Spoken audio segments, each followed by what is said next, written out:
Enojos, gritos, frustración, angustia. A veces la casa parece una batalla campal con los hijos adolescentes. ¿Cómo nos miran ellos? ¿Qué tenemos que hacer nosotros como adultos?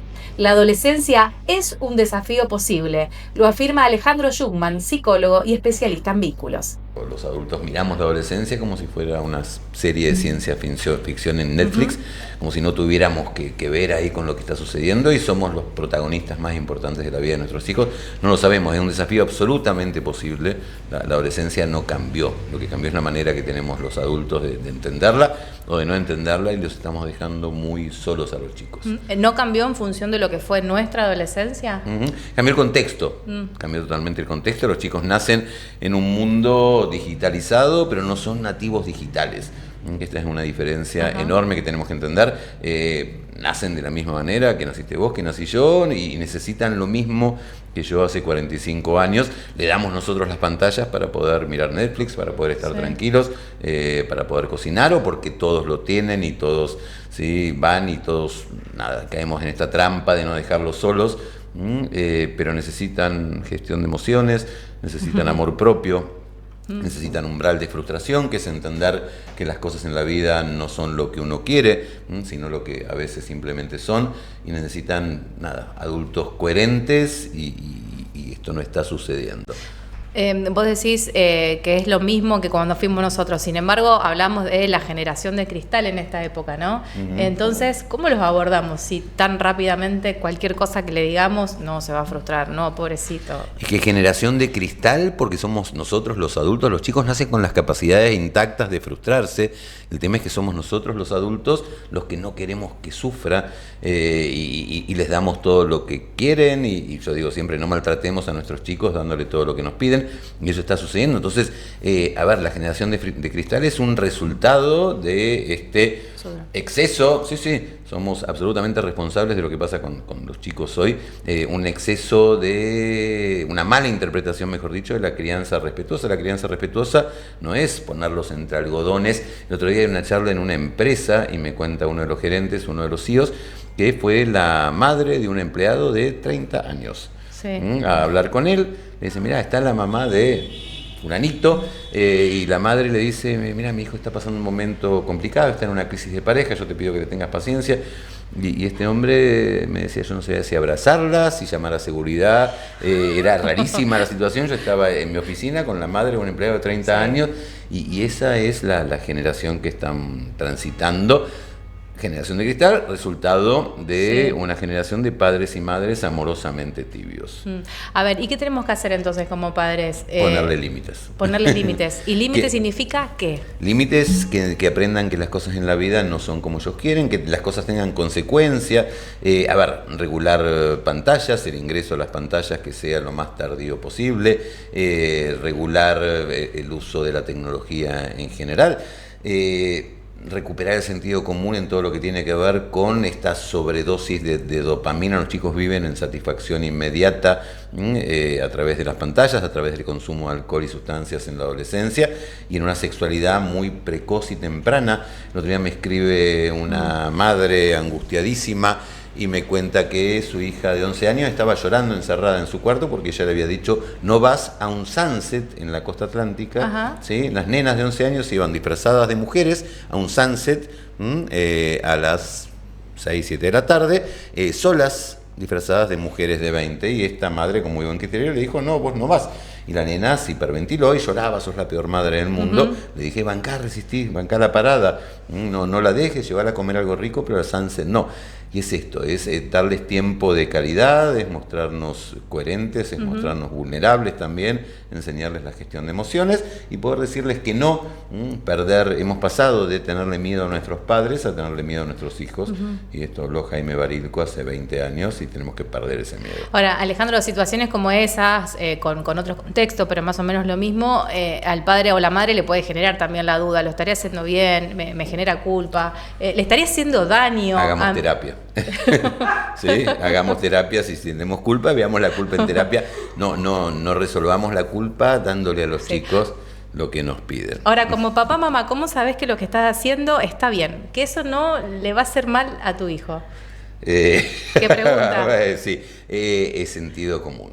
de sentido común. El otro día una periodista me preguntaba en una nota Clarín cuál es la nueva tragedia colectiva, la pérdida del sentido común de los adultos y la soledad de los chicos. Sí. A ver, no vamos a traumar a un hijo. Sí. Y pongo mis 40 años en la profesión y mis 32 de padre, pero mucho más mis 40 en la profesión, porque como padre hay muchas cosas que con mis hijos no me ha salido, pero es sentido común. Digo, si un chico no va a un viaje, mira, te cuento una anécdota muy, muy linda. Yo estaba en República Dominicana, había ido a Santo Domingo a dar charlas a un colegio. Sí. La dueña del colegio me va a buscar al aeropuerto y me va llevando y agarra el grupo de su teléfono y ve el grupo de chat de mamis y papis que ahí también tienen este invento nefasto de la posmodernidad. Dice, mirá, mi hijo termina 5º año, si quieren ir a Ibiza, de viaje egresados a Ibiza, dice, mi hijo no se va a drogar y emborrachar con mis euros, me dice. ¿Sí? Hermoso. Dice, mi hijo no va, y manda un mensaje al grupo conmigo delante, Sí. mi hijo no va a ese viaje. Fue la primera de varias, finalmente el viaje no se hizo, se fueron a una playa hermosa, que en República Dominicana tienen lugares maravillosos. Y es esto, si ese hijo no iba, ¿se iba a quedar traumado? No, se iba a quedar enojado, le iba a dar bronca. Finalmente el viaje se suspendió porque era un disparate que chicos de 17 años fueran a Ibiza de viaje de egresados. Hay viajes de egresaditos de jardín, Sí. lo cual es una locura. Me contaban el otro día que los Pero eso es más padres... deseo del padre. Eso es que siempre, Sí. siempre. Los chicos van a ir transgrediendo a medida Sí. que los adultos vayamos negociando. Sí. Alejandro, en este contexto, preguntarte también, ¿no? Lo que pasa en dos mundos paralelos. El chat de las mamás y las papás, y por el otro lado, para hacer una actividad y organizarlo, el chat de los chicos, de los adolescentes, que también dicen, ¿cómo yo no voy a ir? ¿Cómo vos no vas a venir? Si vamos todos. Pero todos vamos a ir de esta manera, ¿por qué vos no? ¿Cómo lo resolvemos? Sí, cuando yo pregunto en las charlas, y a veces hay, no sé, 200, 300 familias, digo, ¿alguien está de acuerdo que los chicos a los 14, 15, 16 tomen alcohol, o 17 los fines de semana, que tengan celulares, ¿sí? En los grupos de 11, 12? No hay ninguna mano levantada. Van sucumbiendo a partir de la culpa y el miedo a que el hijo se frustre en el efecto masa. El todos van es una trampa, porque en realidad todos van porque nadie quiere que su hijo sea el único y nadie quiere que su hijo sea el único porque todos van. Entonces estamos en ese embudo los adultos. Ahí la solución es pactos parentales. Y hay organizaciones, manoslibre.org, que es un grupo de madres que se autogestionó, que yo hice un vivo hace unos días con ellas.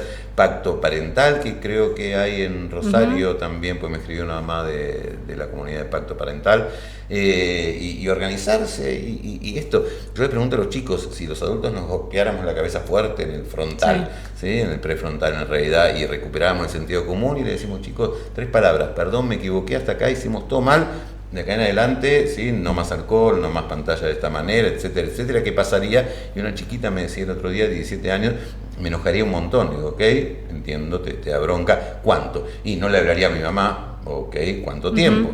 Sí. 2 días, 3 días, es mi mamá, digo, sí, mucho más. Tenemos que perder ese miedo, ¿sí? Estamos atrapados en esta cosa culposa y los estamos dejando muy solos con cuestiones que no pueden gestionar. Esto es así. ¿Las redes sociales hay que regularlas para vos? Sí. Hay un gran debate, ¿no? Nuevamente hay en un estos debate días. en Australia y España. Yo creo que está bien regularlas, digo, echar la ley, echar la trampa. Hay estudios que muestran que el 70% de los chicos en Australia y España, después de la prohibición, siguen usándola, y ahí la responsabilidad es puertas adentro de la casa. Los chicos no están en condiciones de gestionar lo que pasa en las redes sociales. Hay una página que se llama AumeTV. ¿Sabes de qué se trata? No, decime. Ok, pues la mayoría de los adultos no la conocen. Los chicos, preguntá a tu hija de 13 y seguramente la conozca, ojalá que no la haya usado, pero la mayoría de los chicos ya han pasado por ahí. Es una web en donde, Carlita, ¿vos la conocés? No. Ok, les cuento, pregunten en casa a los chicos, tu hijo de 15 seguro que la conoce. Entran y van haciendo videollamadas random con gente de todo el mundo. Y puede haber un nene de 8 años en Sydney, y un pedófilo de 40 años en Boston, y una pareja en Corea que prende la cámara y tiene sexo en vivo, y es así, y van viendo montones de cosas, y los chicos en las charlas, la enorme mayoría de los chicos la conoce y han estado. ¿Y han pasado por peligros? Sí, y la usan y ven lo que ahí pasa, y es natural para ellos. A ver, edad de inicio, esto es terrible, este dato es espantoso, edad de inicio de consumo de pornografía, digan un número absurdo. 9. 7. 7. 7 años. Los chicos no entienden nada. de 7 años, por supuesto no todos los chicos de 7 años tienen acceso a consumo a material pornográfico, pero muchos chicos de 7 años que ya tienen acceso. A ver, los filtros parentales, yo me acuerdo hace muchos años que fue un escándalo, un nene de 12 años me cuenta que el padre había dejado el canal porno sin codificar y el chiquito haciendo zapping, de repente, mamá, ¿qué es esto? Bueno, ese día el padre durmió afuera, o en el living por lo menos, y era un hecho absolutamente extraño. Sí, claro. Hoy los chicos tienen cero filtro parental.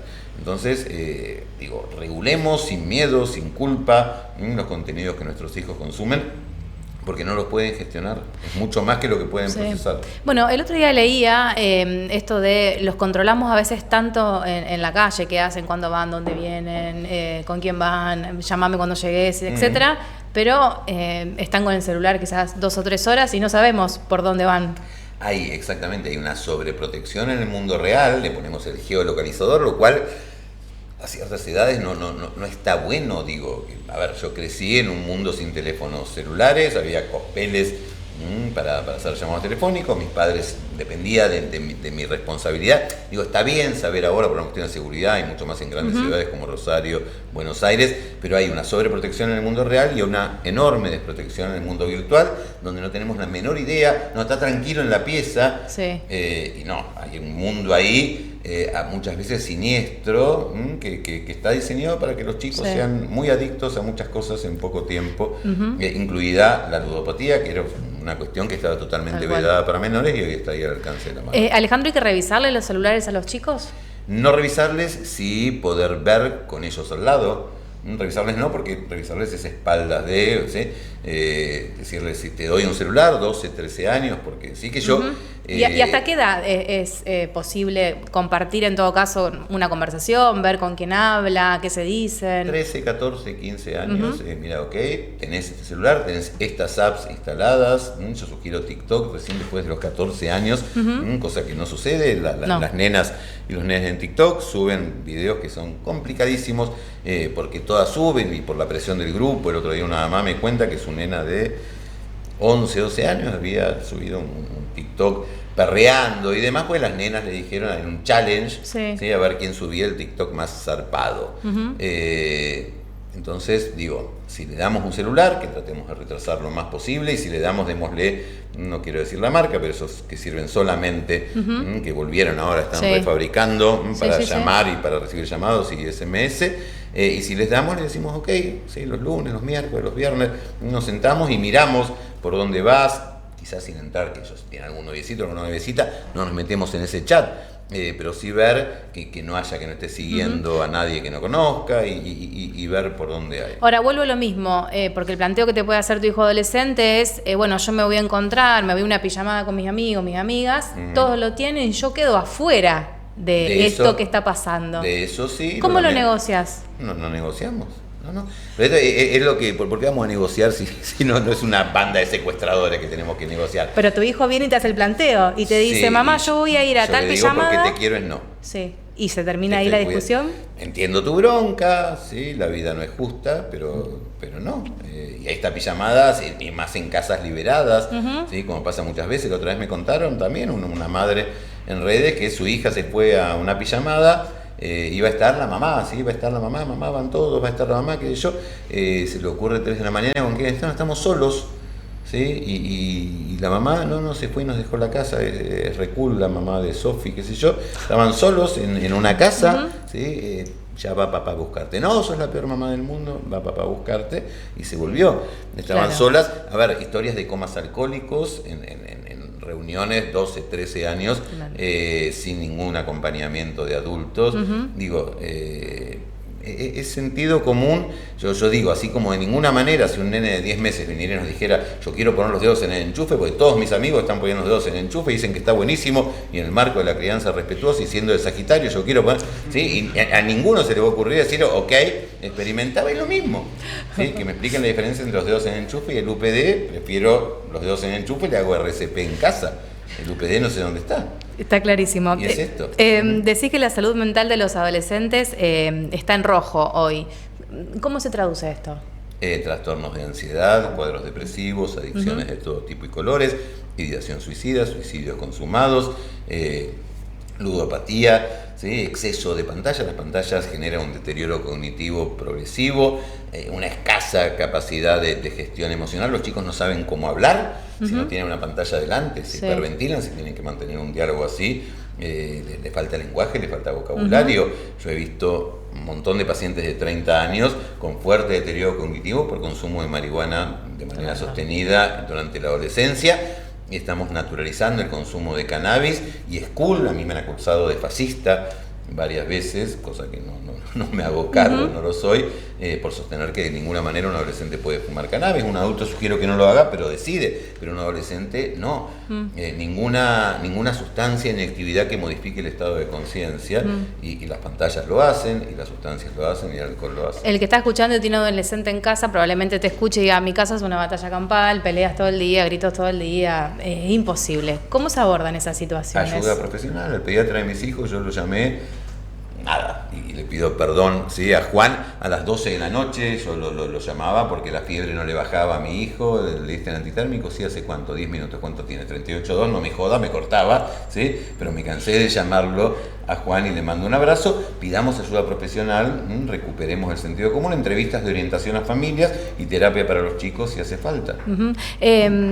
¿Cómo hacemos para el dialogar con los chicos cuando a veces el diálogo del otro lado es imposible? ¿Cómo te fue? Bien. ¿Alguna novedad? Ninguna. ¿Con quién fuiste? Con tal. ¿Y cómo está tal? Bien. ¿Por qué me preguntas eso? Qué pesada que sos.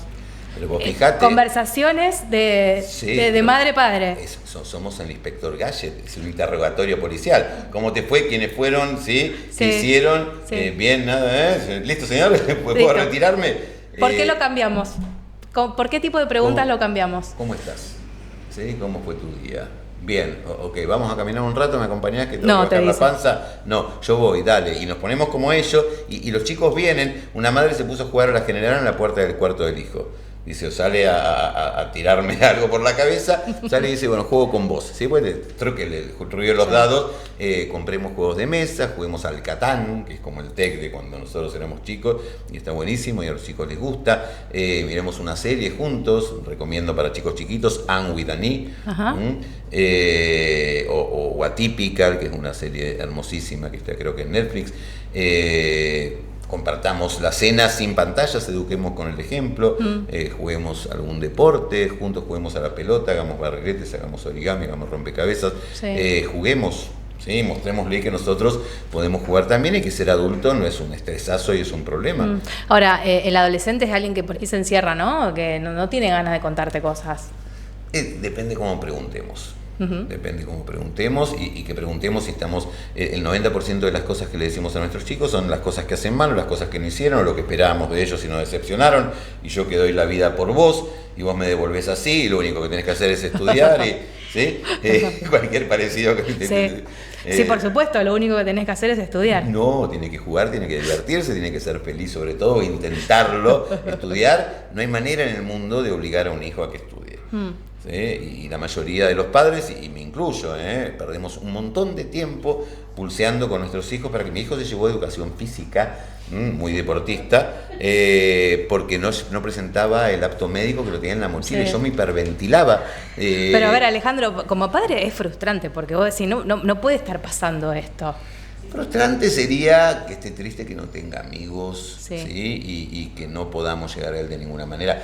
Ojo, yo lo entendí con el diario del lunes, y ya tenía en aquel momento 5 libros escritos de crianza. Mi hijo, cuando se recibió, un mes después que sus amigos, me dice, ¿viste, pa, el tiempo que perdimos? Lo recibí en diciembre en lugar de noviembre. Y la cantidad de escenas que estuvimos a cara larga, y tenía razón. Tenía razón. Elijamos qué batallas librar, estamos librando las batallas equivocadas. La batalla equivocada, ¿sí? Bueno, entonces hay que prestarle atención para saber que nuestro chico y nuestro hijo adolescente está bien. ¿A qué cosas?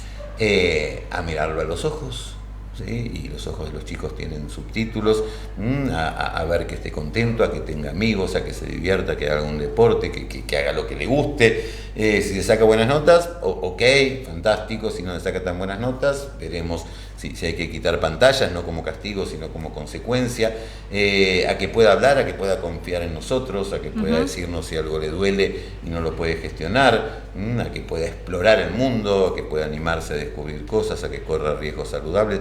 Démosle el verdadero poder, ¿sí? Que sean creativos, poder ser libres, poder hablar. Eso es criar hijos poderosos, no darle todo lo que nos piden. ¿Coincidís con la posibilidad de condicionar determinada cosa que uno le puede dar en función de si le va bien a la escuela? ¿No? No es una negociación, no forma parte de una negociación posible. No, pues sí, después cuando somos grandes, a mí nunca me premiaron.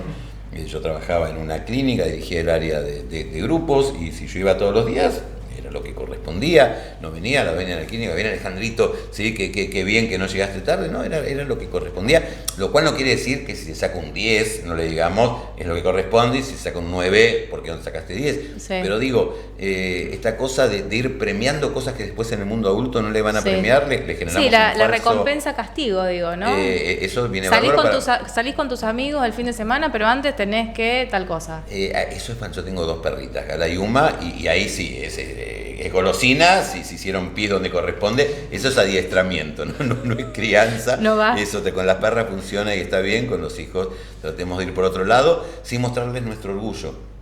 Sin mostrarles nuestro orgullo. Pues además después los chicos son extorsionadores, digo, si entramos en esa, ordenaste tu pieza, ¿qué me das? ¿Sí? Nada, un abrazo, pero sí. ¿Por qué te voy a dar algo por ordenar tu pieza si es lo que corresponde? Y le vamos generando una falsa escala de valores. Tratemos de ir por otro lado. Alejandro, sin entrar en detalles de lo que ha pasado en San Cristóbal, en la provincia de Santa Fe, todos referían a que ese adolescente que terminó después matando a otro, era un chico tranquilo, que no tenía problemas. Fue la primera referencia que se escuchaba, ¿no? Como que estaban sorprendidos de lo que había pasado. Entonces yo lo que te pregunto es, ¿qué pasaba ahí? Porque evidentemente no era tan así lo que se estaba viendo o mostrando. Sí, yo estuve trabajando hace 2 días en San Cristóbal, me convocó la Intendencia acompañando a los docentes y a las familias. Los chicos, más allá de este caso en particular, dan señales y a veces hay un sufrimiento silencioso y son chicos sobreadaptados para la escuela. Pero en algún lado, con el diario del lunes siempre es más fácil, ¿no? A veces cuesta ver esas señales. ¿A qué le prestamos atención? ¿O cuesta o no queremos? A veces cuesta y a veces no podemos o queremos, o nos tapamos los ojos, así como cuando vemos películas de terror. Cualquier de repente un chico deja de ir al club y deja de estar con su grupo de amigos, cambia el aspecto físico, cambia el rendimiento académico, sus hábitos alimenticios, y ahí tenemos que hacer una consulta profesional, entender que algo está pasando, y si no podemos decodificarlo y ayudar en la resolución, ahí tenemos que estar muy firmes y amorosos. Yo digo siempre que tenemos que estar cerca para cuidar y lejos para no asfixiar. Es un axioma complicadísimo. Sí, claro. Como padres, ¿qué pregunta hoy cuando lleguemos a casa y veamos a nuestro chico adolescente nos tenemos que hacer antes de encararlo en el día a día? Esto que me enoja, ¿sí? Esto que me sube el cortisol, esto que me hace sentir que cómo me hace esto, es una batalla que vale la pena librar. Esto puede cambiar mi vida, lo de mi hijo, en el próximo año. Entonces, ok, y si no pierdo tiempo, no pierdo tiempo del vínculo, y disfruto de estar junto con él, y permito que nos disfrutemos y que vayamos desde la confianza, desde el diálogo, desde el disfrute compartido. Se dan en algunas casas que coincide la adolescencia de tu hijo o hija con la menopausia de la madre, ¿no? Con toda una revolución tremenda. Y ahí una revolución hormonal para todos. El otro día yo tengo un programa de streaming que se llama Nada es tan grave. Estuvimos con Maju Lozano, que es amiga de invitada, y Maju decía que su hijo de 14 años le decía: hoy estoy de mal humor, tengo un día complicado. Sí, como yo, no, vos estás de mal humor todos los días, yo estoy hoy solamente de mal humor, contaba Maju. Y bueno, nada, entendámonos la empatía, que es validar los humores de la perimenopausia y de la menopausia, y entender también los humores de adolescente, que no tiene que ver con el otro, sino que simplemente sucede, y tratar de gestionar el mejor clima de convivencia a pesar de las hormonas, en un caso y en otro. Bien, un no y poner los límites, como decías, no le va a generar entonces un trauma a nuestro hijo adolescente. No, le va a generar un esquema de referencia. Se va a enojar, después se va a desenojar, como decía la tía, tiene doble trabajo, enojarse y desenojarse. Sí. Alejandro, para ir finalizando y te saco un poco el tema de la adolescencia, me gustaría hacerte un ping-pong de frases que escuchamos habitualmente en las redes sociales, que son motivadoras, podemos decir, y quisiera saber tu opinión. Amigo, amiga, dale, soltá. La odio esa frase. yo hubiera tenido una ferretería, si fuera tan fácil, yo suelto una bolsa del supermercado si me está pesando mucho, si me lastiman los dedos. Soltar es hacer el duelo, es gestionar, es elaborar el trauma, es mucho más difícil que eso. No simplifiquemos el sufrimiento psíquico. ¿Confía? Confía que el universo, digamos, ¿sí? Uno confía si es que no ha sido dañada la confianza.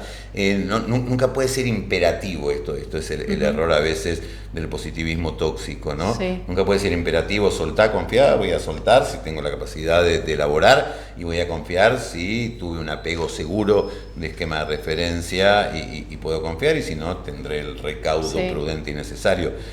Cuando la cosa es imperativa, yo desconfío, no confío. Dos que van de la mano. Decreto que a partir de ahora me va a venir algo mejor, me va a pasar algo mejor, y la otra, pedirlo fuerte al universo que se cumple. Sí, ojalá fuera a funcionar así, viviríamos en un mundo feliz. Woody Allen decía, me llevó 10 años tener éxito de la noche a la mañana, y lo bueno en general no es fácil y lo fácil no es bueno. Y por supuesto que la energía y intencionar es una parte imprescindible. Yo creo en toda la cuestión energética, somos energía, pero si fuera solamente me tiro en una plaza y le pido al universo, estaríamos todos muertos de hambre. No funciona así. No sos vos, soy yo. Corre. Si alguien te dice eso, corre, ¿sí? Porque ahí no es, y no vuelvas, porque es como el caballito de batalla de la responsabilidad emocional. Vos sos la mujer perfecta, te mereces a alguien mucho mejor que yo, ok, pedís un Uber ahí y salís corriendo, que pague la cuenta el otro. Dale, si querés podés. Sí, que esto aplica cuando alguien está deprimido, la familia, ¿sí? Es mucho más complicado cuando alguien está sufriendo, aunque quiera, no puede, y quien más que la persona que sufre quiere, pero el querer no es poder. Esto es una frase terrible. Yo digo en la obra de teatro que tenemos que mandar a veces al carajo. El carajo es la parte más alta de los barcos, donde mandaban los marineros castigados, los mandatos, ¿sí? Si querés podés, no siempre. Así, no funciona así. Lo último, con el amor solo no alcanza. Yo tengo un libro que con el amor no alcanza, que es mi último libro que lo escribí con la Moyano, con mi pareja, y sí, yo creo que con el amor no alcanza, es solo el comienzo, y a partir de ahí podemos empezar a construir, pero con el amor solo no vamos a ningún lado. Pasamos un rato lindo, pero nada más. Después vamos a fracasar con todo éxito. Alejandro, muchas gracias. Gracias a ustedes.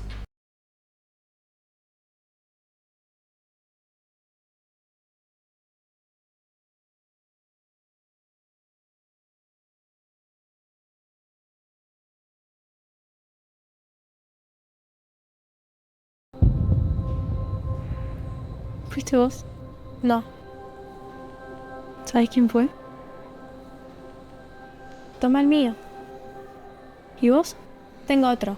No entramos en ese juego. Decile no a la violencia. Consejo Municipal de Rosario.